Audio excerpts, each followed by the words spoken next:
That weird humming or rattling from your LG fridge? Let's figure out what's causing it. When your LG refrigerator compressor starts making noise, it can be annoying, but most of the time, it's an easy fix. First, check if your fridge is level. An unbalanced fridge can cause the compressor to vibrate and create noise. Place a level on top, or just give it a gentle rock. If it wobbles, adjust the feet at the bottom until it's steady.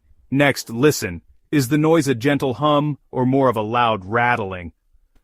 A steady hum is normal for most fridges, but loud buzzing or clanking could mean something's loose. Check the back panel for anything touching the compressor. Sometimes even a misplaced wire or bottle can cause vibration. Also, make sure there's enough space behind your fridge. If it's too close to the wall, the compressor can rattle against it. Pull your fridge out a few inches to give it breathing room. If the noise is still there, and your food is staying cold, you're probably okay. But if you hear grinding, or if the fridge isn't cooling, it's time to call a pro. So before you panic, try these simple steps. Sometimes a little adjustment is all it takes to keep your LG fridge running quietly.